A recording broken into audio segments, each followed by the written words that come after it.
غزہ میں جاری صورتحال کے تدارک کے لیے ہم ہر ممکنہ ذریعے سے مدد حاصل کرنے کی کوشش کر رہے ہیں، امریکی محکمہ خارجہ۔ اسرائیل کا اقوام متحدہ کے ادارے اونروا پر 450 حاضر سروس فوجیوں کو ملازمت دینے کا الزام۔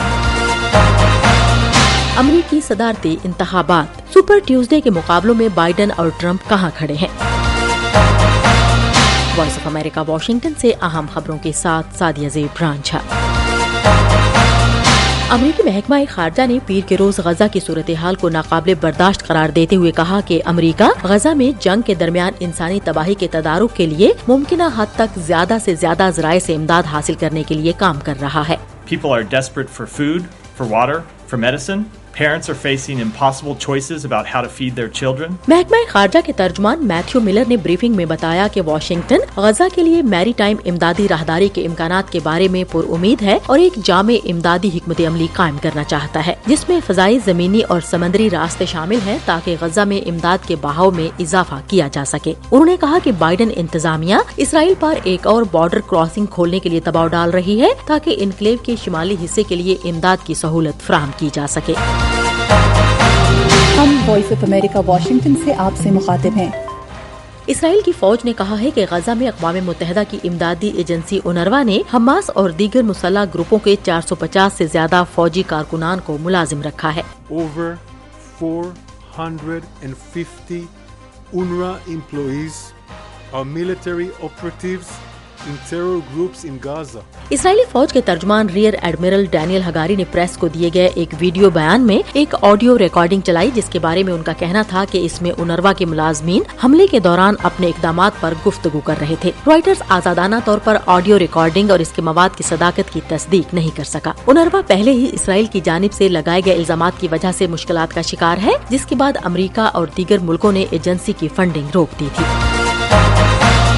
امریکہ کے صدارتی الیکشن 2024 سے قبل اگرچہ پرائمری مقابلے ابھی کئی ماہ جاری رہیں گے لیکن توقع ہے کہ منگل کو سپر ٹیوزڈے پر 15 ریاستوں میں پارٹی انتخابات میں ڈیموکریٹک صدر جو بائیڈن اور ریپبلکن ڈونلڈ ٹرمپ اپنی اپنی پوزیشن کو واضح طور پر مستحکم کر لیں گے۔ ڈیموکریٹک پارٹی کے پرائمری مقابلوں میں اب تک صدر بائیڈن کو کسی بھی پارٹی امیدوار کی جانب سے کسی خاص چیلنج کا سامنا نہیں رہا اور وہ متوقع طور پر اپنی کامیابیوں کے تسلسل کو سپر ٹیوزڈے کے مقابلوں میں بآسانی بڑھائیں گے۔ دوسری جانب سابق صدر Donald Trump Republican primary season میں برتری برقرار رکھے ہوئے ہیں۔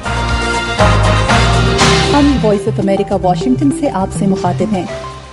امریکی محکمہ خارجہ نے وائٹ ہاؤس میں پیر کے روز ایک تقریب کے دوران دنیا بھر کی باہمت خواتین کے لیے اپنے سالانہ international women of courage awards پیش کیے۔ امریکی وزیر خارجہ اینٹنی بلنکن اور خاتون اول جل بائیڈن نے تقریب کی میزبانی کی۔ اس سال کے ایوارڈز افغانستان، بنگلہ دیش، Iran, Belarus, Bosnia Herzegovina, Myanmar, Cuba, Ecuador, Gambia, Japan, مراکش، نکاراگوا اور یوگینڈا کی خواتین کو دیے گئے۔ بلنکن نے تقریب میں اپنے خطاب کے دوران کہا کہ ان خواتین اور دنیا بھر میں ان جیسی بہت سی سرگرم خواتین کے لیے ہمت، دانستہ اور روزانہ کا انتخاب ہے۔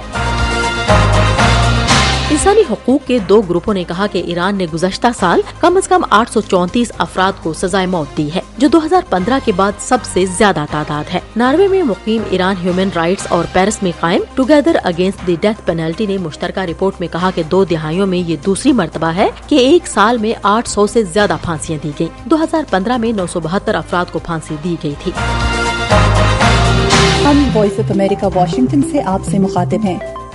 اسپیس ایکس نے پیر کو میتھین ٹریکنگ سیٹلائٹ کو میتھین سیٹ کے نام سے خلا میں روانہ کیا۔ نجی خلائی ریسرچ کمپنی کے مطابق میتھین سیٹ سب سے جدید میتھین ٹریکنگ سیٹلائٹ ہوگا اور یہ کارپوریشنز، حکومتوں اور عوام کو مفت اور بر وقت ڈیٹا فراہم کرے گا۔ یہ آلہ ایک واشنگ مشین کے سائز کا ہے اور مشاہدہ کیے گئے گرافک ڈیٹا کو مقداری اخراج کی شرح کا حساب لگانے کے لیے پروسیس کرے گا اور اسے یہ جاننے کے لیے سیٹ کیا گیا ہے کہ میتھین کا کتنا اخراج ہوتا ہے اور اخراج میں فرق کیسے ہوتا ہے۔